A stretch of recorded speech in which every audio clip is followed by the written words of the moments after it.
Boa noite a todos. Boa noite. Sejam todos bem-vindos. Que Jesus nos envolva o seu amor, sua luz nessa noite de hoje, para que a gente possa aprender, se confraternizar em nome do Pai. Boa noite a todos. Boa noite. Do livro Fonte de Paz. Tesouros. A única propriedade real na vida é aquela dos bens ou dos males que incorporamos à própria alma. Dos bens que constroem o paraíso da consciência e dos males que levantam o purgatório do coração, que escolhe os espinheiros do remorso por recursos de pavimentação do próprio caminho.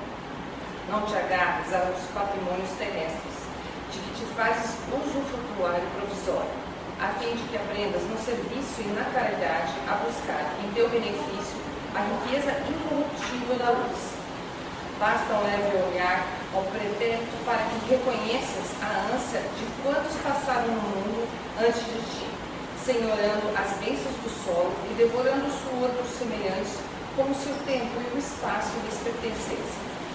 Os museus jazem repletos de baixelas preciosas de quantos se supuseram senhores exclusivos do topo, das armas fidalgas, de quantos zombaram dos direitos do próximo e da indumentária brilhante daqueles que transformaram o domínio indébito em sua feroz paixão. A delas, numismatas retém consigo os remanescentes de todos os que monopolizaram a roupa devida aos nus e às moedas supriadas à fome e ao remédio dos infelizes. Coleções de cinzas douradas guardam a usura e a vaidade, a mentira da bolsa estéril e o engano cruel da posse inútil. Aproveita desse modo a tua hora no corpo denso e fazes circular os valores da bondade no vintém que possa nutrir a paz e o reconforto, imprescindíveis ao companheiro de retaguarda com aflições maiores que as tuas. Recorda que se o cenário e o egoísta retiraram o azinhave e a solidão da sombra a que se afeiçoam, a alma fraterna e amiga extrai a esperança e a paz da qualidade que veicula. A cobiça ajunta a prata e o ouro da terra, como quem amontoa pedras incendiadas sobre a própria cabeça.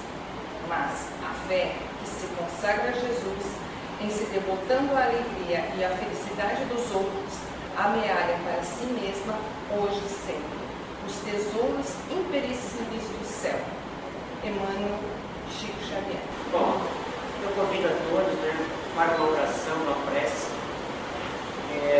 Depois dessa leitura, ela já serviria para uma prece, que todas as mensagens de Emmanuel é uma prece.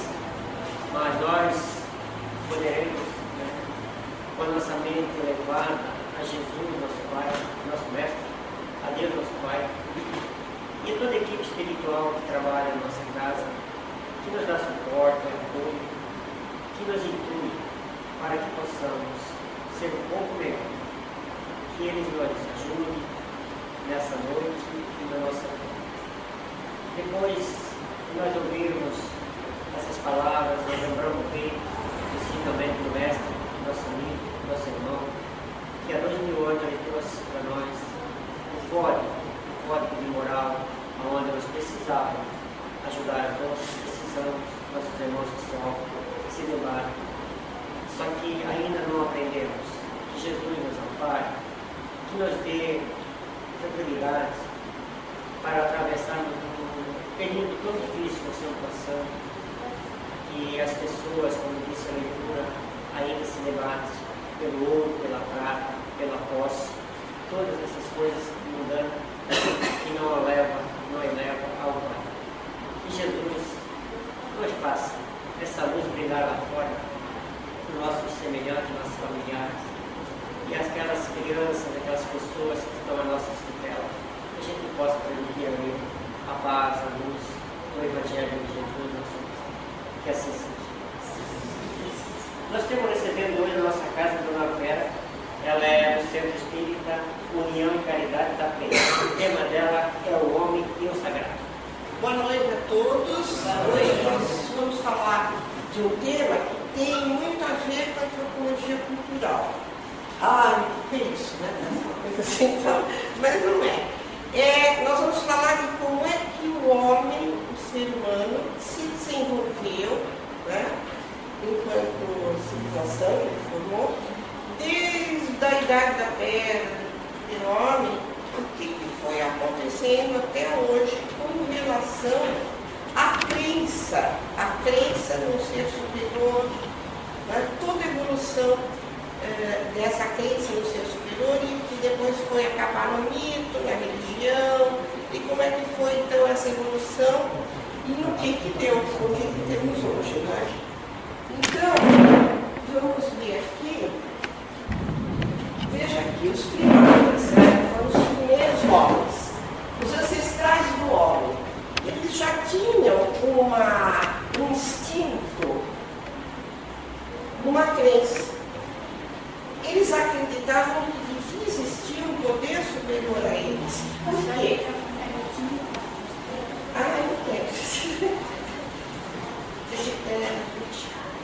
Por quê?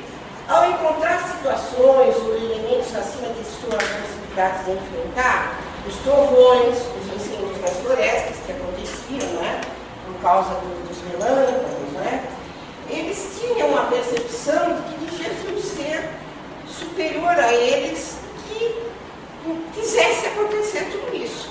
Não é? Inclusive a existência dos animais, a existência deles próprios, a existência das árvores, dos frutos, e tudo aquilo, não só a existência do que os assustava, mas a existência do que existia, que ajudavam a eles a sobreviver. Não é? Então tinha que existir alguma coisa superior a eles. Esse ser superior a eles, naturalmente deveriam ter os criado, eles assim imaginaram. Só e apenas um ente muito acima deles seria capaz de produzir as tempestades, o dia e a noite, os raios e os trovões, o sol, a lua, a chuva, né? Tudo isso.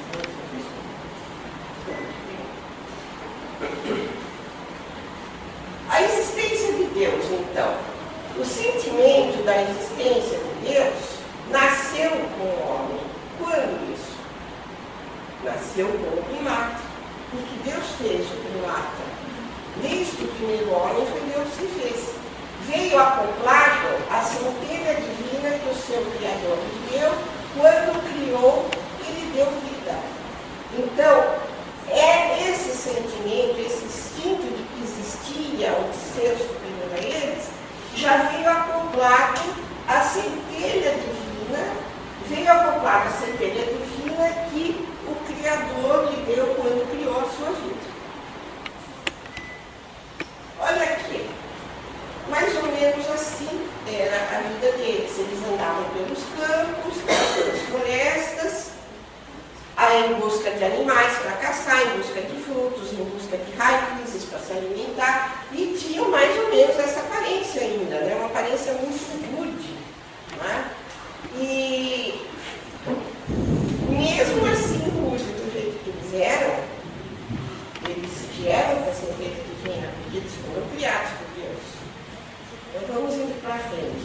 Olha agora, o Carl Gustav Jung, psicólogo, psiquiatra, professor suíço, muito famoso, ele nasceu em 1885, faleceu em 1961. Ele definiu que Deus habita o nosso inconsciente coletivo como um padrão de ser, desde o instante sublime da criação. De alguma forma, o homem sempre imaginou Deus. Todos eles, todas as civilizações, desde o início, seja aonde for durante a sua evolução, na África, na Ásia, no continente americano, onde fosse, esses homens, os homens sempre imaginaram Deus de uma forma, de uma cor, mas sempre como um ser superior, poderoso, paternal e enérgico. Na antiguidade, Deus era muito enérgico, né? Assim como quando Moisés veio e falou trouxe as leis de Deus, Deus era muito enérgico. Mas nós vamos chegar lá e explicar por que para eles Deus era tão enérgico e para nós hoje Deus é tão paternal e amoroso, né? Se ocupa de nós o tempo todo. Então vamos ver lá. O outro plano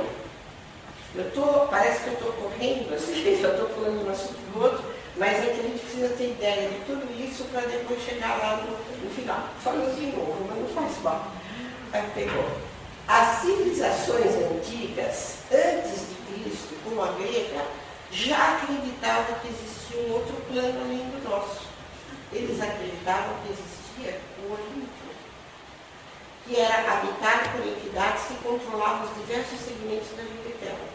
Eles estavam errados, nós não podemos condenar isso. Vocês, ai, que horror, eles imaginavam um monte de deuses, a Atena, a Minerva, não sei o quê. Não, nenhuma civilização está errada no seu tempo e no seu espaço no que ela acredita. Né? Ela acredita naquilo que o conhecimento dela até aquele momento foi capaz de mostrar para ele.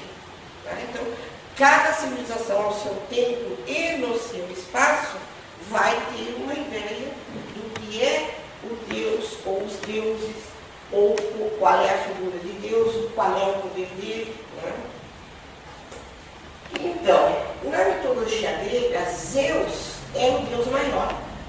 Dominava a humanidade e comandava os outros deuses do Olimpo, como Diana, Baco, Mercúrio. Então eles tinham uma imagem mais ou menos assim do que seria o Olimpo, né? Zeus, muito forte, comandando a Minerva, né? A Diana, e etc. Todos os deuses estão aqui. O Apolo aqui, né? O que são então os planos superiores?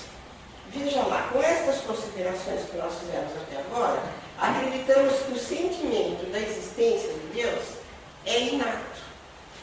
Ele vem conosco quando nós somos criados.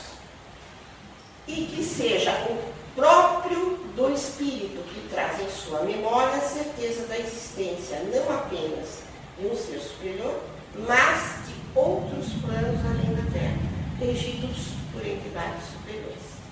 Por mais atrasada que uma civilização seja, se a gente pode dizer que uma civilização seja atrasada, por mais atrasada que ela seja em comparação à nossa, vamos dizer assim, ela tem consciência de que ela veio de algum lugar que foi criado por um ser superior, que existe ser superior ou seres superiores que regem a natureza e a vida da civilização.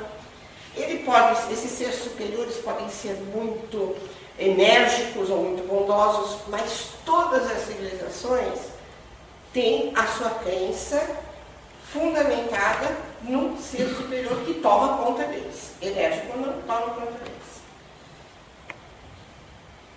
Hoje, o que nós vemos? Sempre que nós pensamos, por causa do livro, né, e do filme, sempre que nós pensamos em outro plano, a gente sempre pensa no nosso lar, principalmente em função do filme, que foi tão bonito e mostrou uma realidade que talvez tenha sido um pouco exagerada, mas é um plano que existe e que nós temos certeza que ele existe. Pelo menos nós espíritas, né? Temos certeza de que existe esse plano, entre tantos outros. Né? Sobre a reencarnação, será que somos só nós, depois de Kardec, que acreditamos na reencarnação? Será? Olha aqui. Civilizações antigas antes de Cristo tinham crenças que já falavam em reencarnação, principalmente as asiáticas. Então, o homem nasce, cresce, vai envelhecendo, morre. Nasce de novo, bebezinho, vai crescendo, fica adulto, vai envelhecendo, morre. É um círculo contínuo, né? Até que este homem atinja uma evolução, ele vai não precisar reencarnar de novo. Demora muito, mas um dia pode ser que aconteça. O budismo, por exemplo, que não é apenas uma religião, mas também uma filosofia, originada na Índia, criada por Siddhartha Gautama, Buda, por volta de 563 a 483 a.C., já considerava a reencarnação. Sobre, agora, na evolução, que eu comentei com vocês, que nós iríamos falar sobre a evolução da civilização com relação ao mito e à religião, Ernest Cassirer é um filósofo judeu alemão nascido na Rússia. Ele viveu de 1874 a 1945. ele foi uma eminência em questão da filosofia aliada à antropologia. Ele tem uma obra chamada Antropologia Filosófica. Ele defende que na evolução humana não é possível determinar o momento em que termina o mito e começa a religião. Ambos sempre aparecem intimamente ligados. Na verdade, na evolução humana existem alguns marcos no avanço tecnológico, no avanço científico, no avanço filosófico, no avanço social. Existem alguns marcos, mas tem algumas passagens de um momento para outro que elas são tão tênues que não se percebe. É o caso do mito e a religião. Porque se nós formos ver, muitas religiões têm mitos, como a católica, por exemplo. Tem rituais, tem mitos, né? São diferentes dos rituais antigos dos judeus, por exemplo, dos hebreus, mas existem ritos e mitos, né? Rituais e mitos. Voltando na questão da evolução cultural que nós estamos falando, o que é a evolução cultural?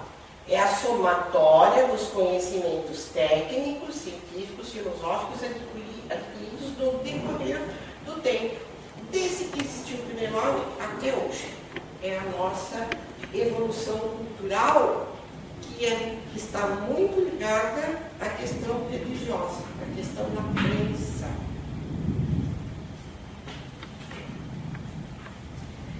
Sobre o assustador e o poderoso, né? Como já mencionamos, os primatas, no princípio da humanidade, conscientes de suas fraquezas e incapacidades, curvavam-se diante das forças da natureza e de tudo que lhes parecia assustador. Então, vinham muitos trovões, como agora está acontecendo. Fosse o nome que eles dessem para um ser superior. Ele não gostou do que fizemos, ele está nos castigando, né? Sempre era assim. Se aconteceu uma coisa boa, fizemos uma coisa boa, estamos sendo premiados, né? Então, tudo era já colocado, tudo que acontecia na vida deles já era colocado como uma consequência de um ato que eles teriam feito, bom ou ruim, né? A pergunta por proteção, também isso aconteceu na civilização. O que é isso? O homem precisava perguntar com os entes que dominavam os vários elementos que compunham a sua vida, como a caça, a tempestade, a doença, a paz dos mortos, etc. Então, as perguntas, doação de flores, doação de frutas e até sacrifícios de animais e até sacrifícios humanos. Na antiguidade existia muito isso. Então, se sacrificava um animal para se obter um determinado favor, ou se sacrificava até um ser humano para se obter um determinado favor. Quanto maior o favor, maior o sacrifício, né? Então, sua crença, movida pela emoção e pelo medo, dividia-se entre vários deuses que dominavam, inclusive, os sentimentos, como a alegria, a decepção, a raiva, etc. Até para sentimento, gente. Eles estavam muito tristes, aí faziam um cantozinho lá para determinado Deus que os deixaria mais alegres. E assim por diante. Desde uma coisa muito simples até uma coisa muito grande, como, por exemplo, a colheita estava perigosa, chovia muito, não ia se conseguir colher muito, então eles faziam um ritual para conseguir uma colheita melhor. Bom, voltando novamente a ideia da evolução aqui do ser, como é que foi? Daquele ponto aonde o ser simplesmente era um predador, né? Porque ele vivia da caça e da pesca, ele só colhia. No início da civilização, ele só colhia, não fazia nada. Ele ficava lá na caverna, dava fome, ele saía, os homens saíam, as mulheres ajudavam também, mas ele colhia o que estava lá, colhia as raízes, os frutos, algumas folhas, matavam os animais, né, faziam caça e tal. Eram predadores. Aqui tem um grupo, né, tem uma figura, claro, mostrando eles como animal, morto e tirando os pedaços. Né. Aí ele passa, depredador, ele passa a cultivar vegetais e frutas e criar animais para o seu sustento.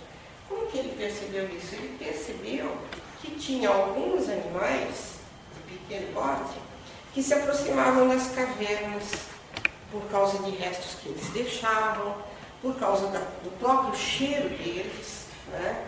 Alguns animais começavam a se aproximar. Eles perceberam que eles poderiam cercar esses animais e tirar proveito, por exemplo, do que tinha leite. Quando quisesse, já estava ali o animal para matar para comer. Né? Perceberam também que algumas frutas, algumas raízes, eles poderiam tirar e que, como era embaixo da terra, eles poderiam colocar essa raiz embaixo da terra, perto da caverna, e fazer ali um pequeno plantio. E, de repente, começaram a perceber que eles podiam se sustentar com tudo aquilo ali pertinho, não precisava correr o risco de encontrar um dinossauro, depois andar um dia inteiro para procurar alguma coisa para comer. Eles poderiam ter tudo aquilo por perto. Né? Então, eles deixaram de ser predadores para fazer um assentamento da terra. Eles não eram sem terra, gente, eles fizeram um assentamento por conta própria. Né? E passaram então a cultivar vegetais, frutas, a criar animais para os seus sustento, deixando de ser nômades para fixar-se então num local. De repente eles começaram a criar, no início não um povoado, mas um pequeno núcleozinho ali numa caverna, né? E aí, como é que foi? Olha eles aqui já cultivando.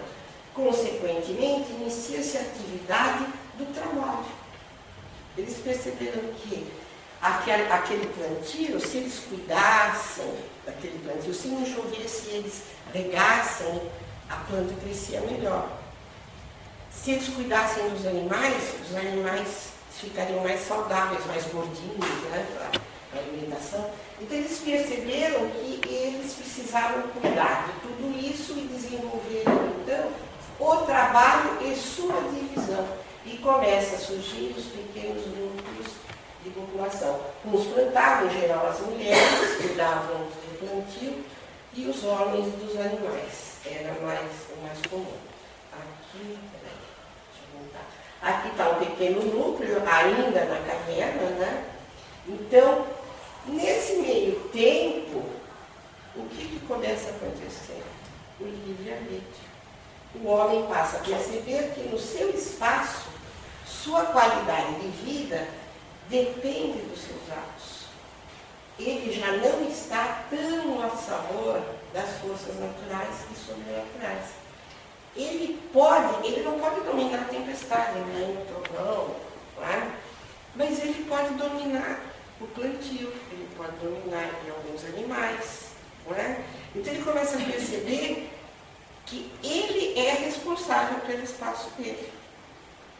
E ele começa a se organizar já com o fundo do sentimento do livre-arbítrio. Olha que bonito, gente. Né? É aí que surge justamente o que é o que faz de nós, seres humanos, né? a ter a qualidade e o poder de nos melhorarmos moralmente. É o livre-arbítrio. Então é nessa fase que começa a surgir o sentimento do livre-arbítrio. Se eu trabalhar melhor, eu vou ter uma vida melhor.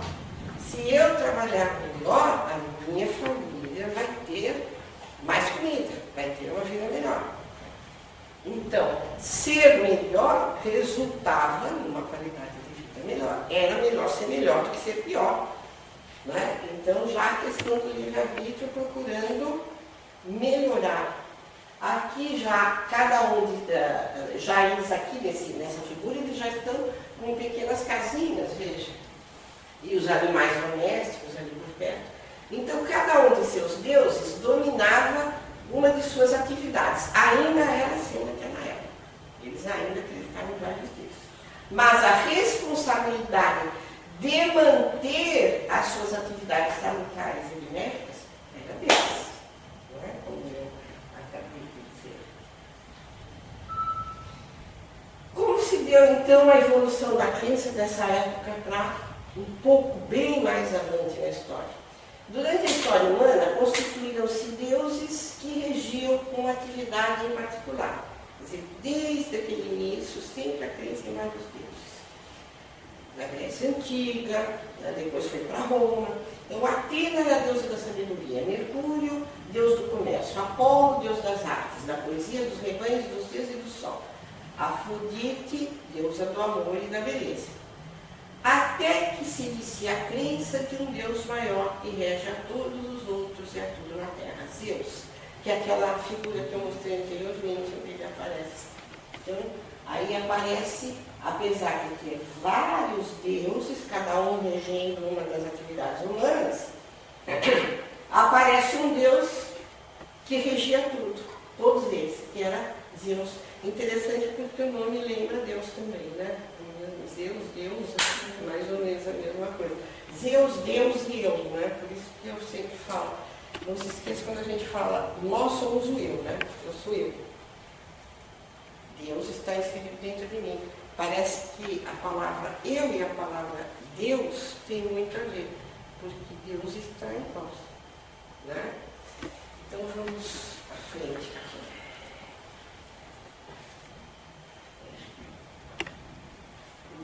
Então, está aqui falando sobre o politeísmo, que é a crença em vários deuses, com Zeus dominando a todos. Então, no politeísmo, a crença em vários deuses, demos como exemplo os deuses gregos, que posteriormente foram adotados pelos romanos. Até parece aqueles desenhos animados das crianças, né? Mas era assim mesmo que eles imaginavam. E calculou muito aqui.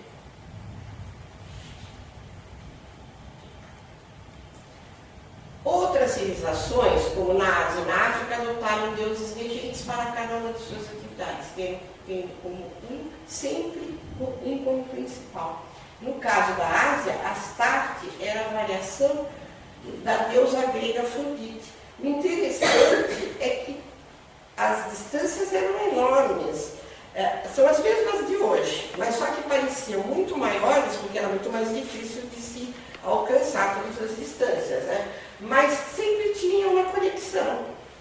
Lá na Grécia era Afrodite, e na Ásia era Astarte, que era a mesma função de Afrodite.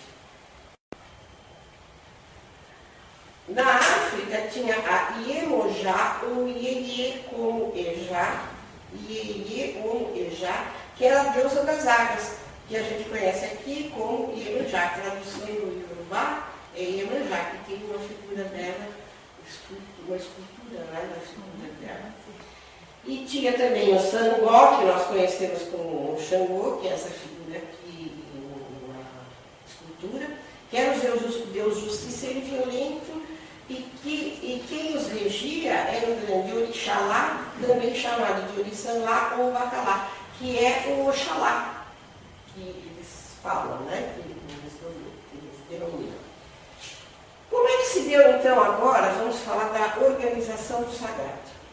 Durante o desenvolvimento das civilizações, os homens foram se organizando em grupos, né? Então, desde tudo que eu já falei aqui, desde o início do primeiro homem na Terra, do homem das cavernas, até mais avante, 1930, sei lá, durante todo esse tempo, os homens foram se organizando em grupos, reunidos pelas mesmas necessidades de controle do meio natural, em favor de sua sobrevivência, fazendo surgir valores inerentes ao núcleo e que acabaram por criar suas respectivas culturas.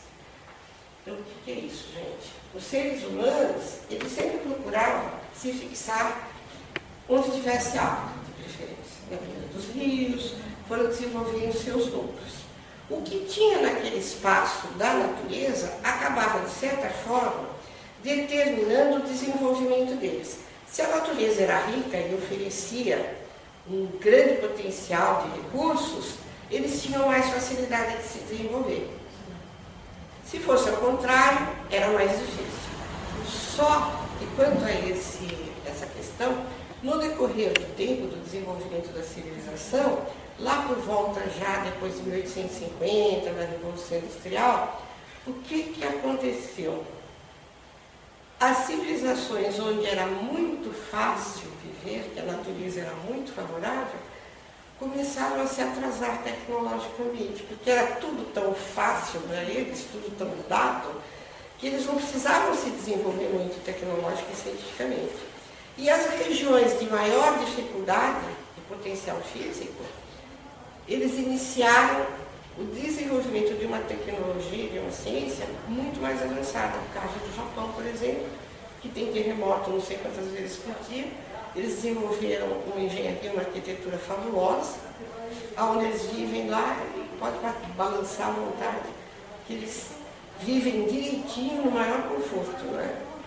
Então, continuando aqui, o homem acabou se desenvolvendo e fazendo surgir a sua cultura, a sua maneira de viver, em função do que o meio natural lhes oferecia.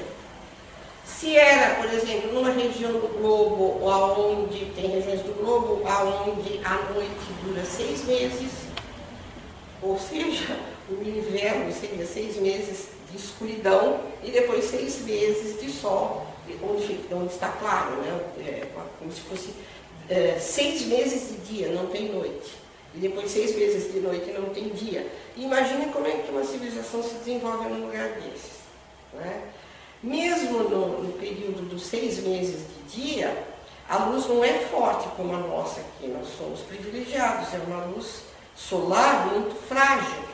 Então eles não têm a pele como a nossa, pele muito fina, muito branca, né? As comidas têm que ser muito gordurosas para que eles tenham substância para viver, né, para sobreviver. Então tudo isso vai formar um padrão cultural específico daquela região. Então, o que aconteceu? Em favor de sua sobrevivência, fizeram surgir valores inerentes ao núcleo e que acabaram por criar suas respectivas culturas. A questão religiosa, que é o sentimento que vem entre o homem, marcou a grande maioria dessas civilizações. Durante toda essa evolução, que praticamente o meio natural impulsionou ou atrasou, né? Eles tiveram ao lado deles a questão religiosa, que marcou a grande maioria dessas civilizações, que teve muito a ver com o desenvolvimento cultural e econômico também. Vamos ver lá isso. A relação com o sobrenatural, a necessidade de assegurar sua vida no espaço onde está inserido, leva o homem a criar vários sistemas de crenças, cerimônias e cultos, por vezes dirigidos ao Deus Supremo, que de certa forma lhes tornava concreta a sua relação com as divindades. Foram então surgindo os mitos, as superstições, os rituais mágicos, que identificavam a interrelação do homem com a existência sobrenatural. A crença em um ser supremo e o desejo de uma comunhão com ele e as outras divindades caracterizam a origem das inúmeras formas de religião. Então, cada cultura foi desenvolvendo uma maneira de pensar no sagrado, né? De acordo com o que eles se desenvolveram culturalmente e de acordo com as suas necessidades. Mas sempre havia a inter-relação do homem com a existência do sobrenatural. Vocês perceberam, desde que eu estou falando, desde o início lá do primata até agora, sempre tem essa inter-relação do homem com a existência sobrenatural. Ele sempre acreditou que existia algo maior que ele. Falando agora dos politeístas e dos monoteístas que nós já mencionamos. Na antiguidade, os povos africanos, como os egípcios, e outros do oeste, centro e sul da África e ainda do extremo oriente, como os chineses e hindus, eram politeístas, acreditavam em vários deuses, como nós já falamos. Apresentavam inúmeras divindades, assim como os ocidentais, os gregos e os romanos também foram politeístas, como já mencionamos. Os egípcios, no início, foram politeístas também acreditavam em vários deuses e deusas. hebreus. Os hebreus foram o primeiro povo monoteísta. A crença em um só Deus nasceu com os hebreus. Era um povo nômade do Oriente Próximo, da região asiática do litoral do Mediterrâneo, banhada pelo Rio Jordão, conhecida como Palestina ou Terra de Canaã, terra prometida. Olha aqui o Rio Jordão, que bonitinho. Até hoje, a briga lá, por causa desse pedaço de terra aqui, entre o Tigre e o Eufrates, né, toda essa região banhada pelo Rio Jordão, que é uma região fértil, e agora também pelo petróleo. Né? Na época, a briga era só por causa desse pedaço banhado por esses rios. Hoje é também por causa do petróleo. Bom, voltando aqui, a história dos hebreus é fundamental para a compreensão do cristianismo, de onde tem origem. O cristianismo tem origem no povo hebreu. A religião hebraica, o judaísmo, foi fundada por Moisés. Lembremos de que Cristo era judeu, de religião judaica, e teve nela fundamentada sua educação e sua instrução. Cristo foi educado e instruído dentro da religião judaica. Aqui está o Moisés, com as tábuas da lei, no momento de ele ter descido no Monte Sinai. E aqui então, deixa eu ver uma.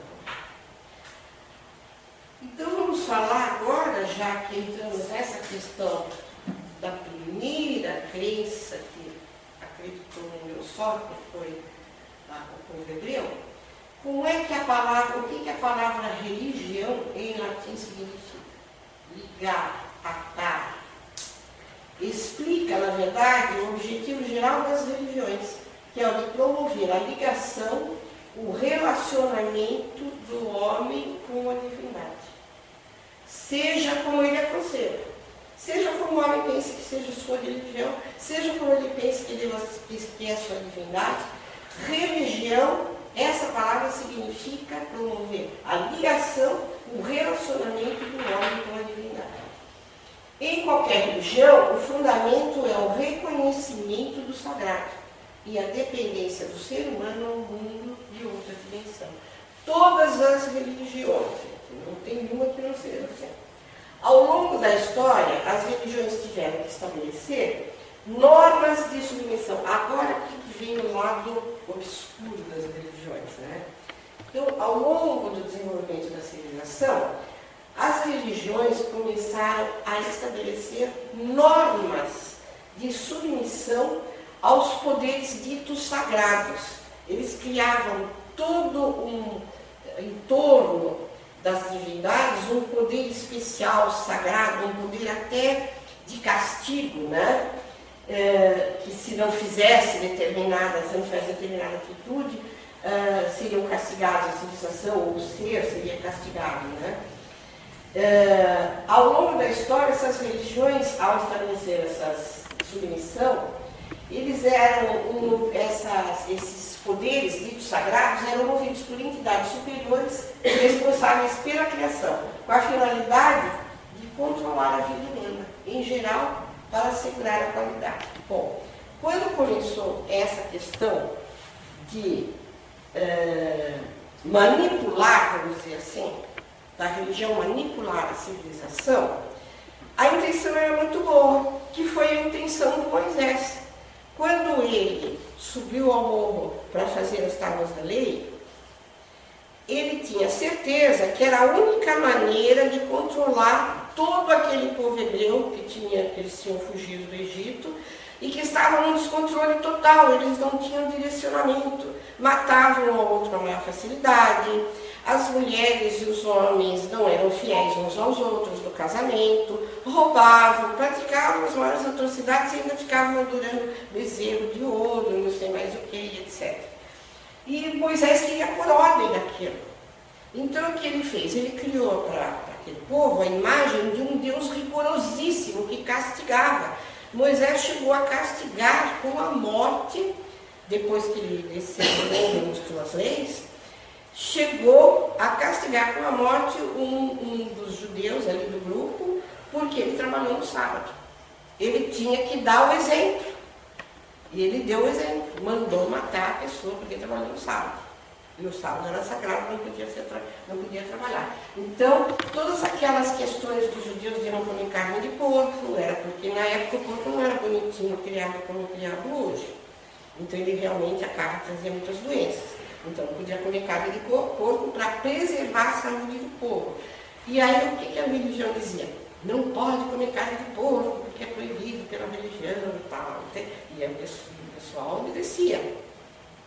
Então isso tudo era para preservar a qualidade de vida daquela população. Parar de um matar o outro por qualquer motivo, né? Inclusive a questão do politeísmo, né? Do politeísmo, me fugiu o termo agora. Quando o homem pode casar com várias mulheres, como é que é mesmo? Poligamia. Então os homens podiam casar com quantas mulheres eles pudessem sustentar. Por quê? Que era para aumentar a população. Eles precisavam aumentar a população do povo judeu. Então, a religião, na verdade, naquela época, se ocupava de controlar a civilização para que tivesse uma qualidade de vida melhor. Até aí, tudo bem. Só que depois começou a acontecer uns exageros, né? Então, aqui está, nessa figura, Moisés, quando desceu do Monte Sinai, que eles estavam olhando aqui o bezerro de ouro, eles juntaram algumas joias que tinham e acabaram fazendo um bezerro de ouro, estavam olhando o bezerro, ele desceu, viu aquilo, era proibido, ele já tinha dito que não podia fazer isso, e ele quebra as tábuas da lei. Depois ele teve que subir de novo para fazer novamente, mas ele ficou muito bravo com todos. E foi um rebuliço ali naquele momento, sobre a desobediência. Mas como eu estava dizendo, a religião, então, ela se ocupava de controlar a população para melhorar o padrão de vida deles. Até aí tudo bem, gente, ótimo, maravilhoso. Só que com o tempo, as religiões das várias civilizações do planeta consagrado apresentam conceitos comuns, porém não são uniformes. Porque procuram gerir as necessidades particulares de cada civilização, através do controle de seu comportamento social, cultural, político e econômico. Isso foi muito usado pelo ministro da Igreja Católica, que eles inventaram um monte de coisas, por exemplo, não podia, tinha que confessar com os padres para depois comungar, para se livrar dos pecados, etc. Por que isso?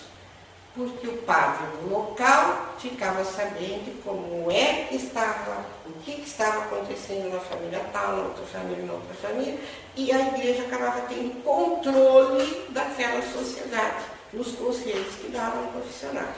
A venda das indulgências, né, dos terrenos do céu e etc. A Igreja Católica acabou dominando 2/3 do planeta, gente. Onde hoje é a Alemanha, era um território da Igreja Católica Apostólica Romana. Se chamava Império Sagrado Romano Germânico. Era pertencer à Igreja Católica. E várias outras regiões do globo. O México era dominado pela Igreja Católica, até o Napoleão para lá. Enfim, várias regiões do globo foram dominadas pela Igreja Católica através, eu não estou falando da religião católica, estou falando da igreja, da entidade, tá?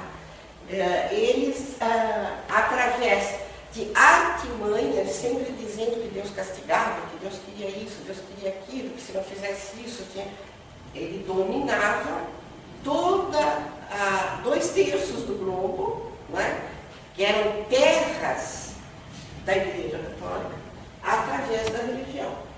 Essa é a face negativa de muitas religiões. Não foi só o catolicismo, acho que foi o mais impiedoso. A Igreja Católica, aliás, acho que foi a mais impiedosa, mas outras religiões fizeram a mesma coisa. Os interesses econômicos, né, a face negativa delas, são os interesses econômicos, a ganância do poder econômico que elas têm.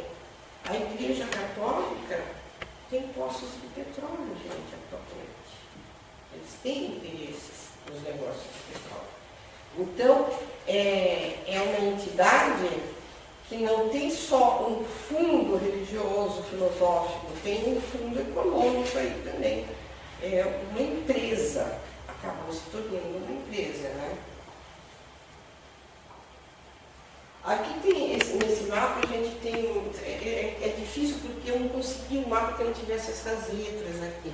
Mas dá para ter uma ideia, onde é esse marrom aqui, mais avermelhadinho assim, é o catolicismo romano. O bege, que é isso aqui, em cima, é o protestantismo. E assim por diante, o cristianismo ortodoxo, o islamismo é o azul, né?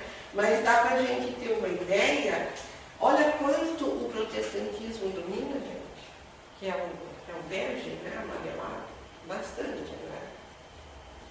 Nesse mapa mostra que o catolicismo até que não está tão grande hoje, né? Me parece o protestantismo, o domínio é bem maior. Não, porque lá, aquele mais claro é as religiões misturadas. Ah, sim, esse amarelo aqui, né? Isso. Que é mais ou menos aqui lá no Canadá, né? No Canadá tem muito protestante e a maioria é protestante católico no Canadá, né? E nos Estados Unidos ali está bem, bastante bem. Mas é mais ou menos isso aí, gente. Agora vamos falar um pouquinho do que o Allan Kardec fez sobre tudo isso. Então, os objetivos da religião, na Revista Espírita de dezembro de 1868, Allan Kardec diz o seguinte: todas as religiões, sejam quais forem os cultos a que pertençam, são fundadas na comunhão de pensamentos e assim devem e podem exercer toda a sua força para atingir o objetivo de promover o desprendimento do pensamento das garras da matéria.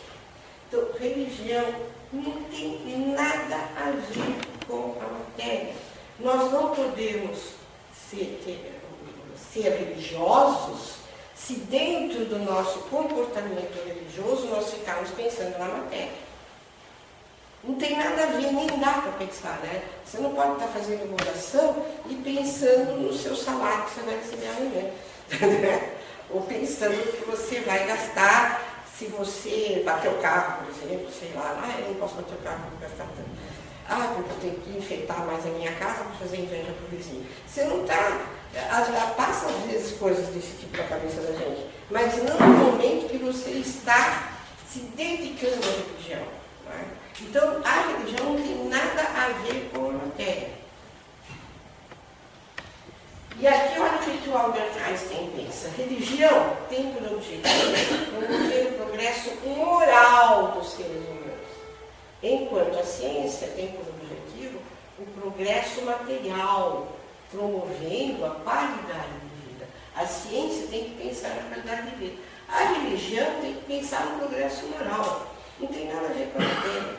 A personalidade criadora, assim dizia Albert Einstein, a personalidade criadora deve pensar e julgar por si mesma, porque o progresso moral da sociedade depende exclusivamente de sua independência. Quer dizer, a religião não tem que dizer se você pode comprar uma casa ou não pode comprar uma casa. Ela vai te dizer o que moralmente é correto você fazer ou o que é imoral. O que é moralmente fazer? Você dá um teto para os seus filhos. Agora, comprar uma casa mais bonita, mais feia, mais cara, não sei o quê, aí é o seu livre-arbítrio, aí é a sua questão. A religião não tem nada a ver com isso. Não é? A religião cuida do progresso moral. E que o Dalai Lama disse: a melhor religião é aquela que te faz melhor. Estou cada vez mais convencido que chegou o momento de encontrarmos uma maneira de pensarmos a espiritualidade e ética acima da religião. Esse é o pensamento de Dalai Lama.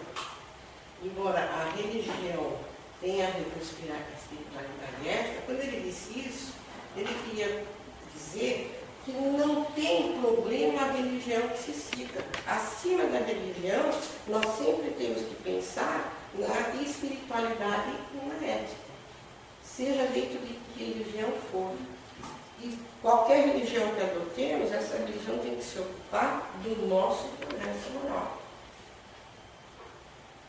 O que Confúcio, como que o Confúcio se colocou?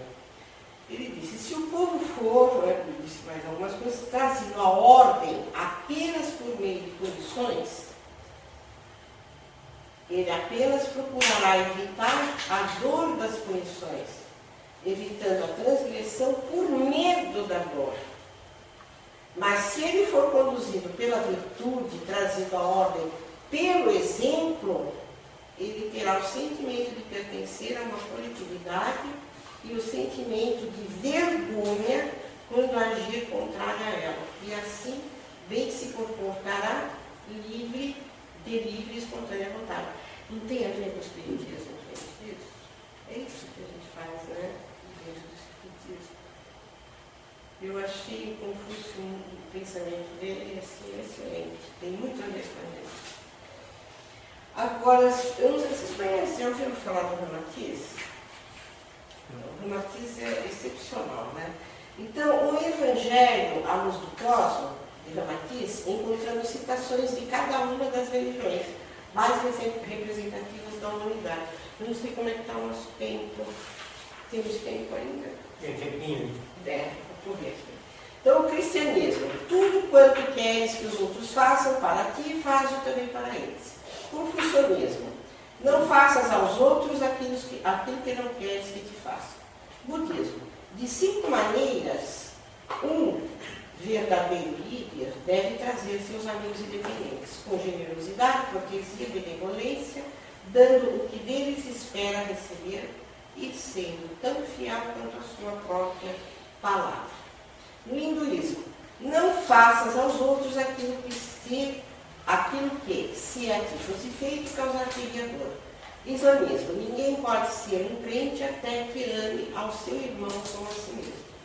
Sikhismo, julga aos outros como a ti mesmo julgas, então participarás do céu. Jainismo, na felicidade, na infelicidade, na alegria e na dor, precisamos olhar todas as criaturas, assim como olhamos para nós mesmos. Zoroastrismo, a natureza só é amiga quando não fazemos aos outros nada que não seja bom para nós mesmos. Taoísmo considera o lucro do próprio vizinho como o teu próprio e o teu prejuízo como se fosse seu. Judaísmo, não faças ao teu semelhante aquilo que para ti mesmo é doloroso. Então aqui nós citamos 10 crenças que se distribuem pelo globo, procurando atender às necessidades de pessoas tão diferentes de civilizações e culturas. Vocês observaram que todas elas querem dizer a mesma coisa. Então, a religião, ela tem um ótimo objetivo. A filosofia de cada religião tem um objetivo maravilhoso para todos nós, seja ela qual for. Então, veja bem, todas absolutamente iguais respondem a uma só necessidade: ensinar o amor, a fraternidade, a igualdade e a caridade. Portanto, os objetivos das religiões é um só. Embora a humanidade seja composta por grupos de diferentes culturas, suas necessidades básicas para atingir o progresso moral também são em uma só. No globo inteiro, se nós aplicarmos os 10 mandamentos, fica maravilhoso. O chinês, o japonês, o indiano, o africano, nós aqui, é só seguir os 10 mandamentos. Tudo maravilhoso. A moral é igual no globo inteiro, gente. Sagrado será alguém que nos reunimos em uma só crença, pois somos todos iguais. E aqui esse quadro mostra a diversidade cultural, mas a igualdade moral.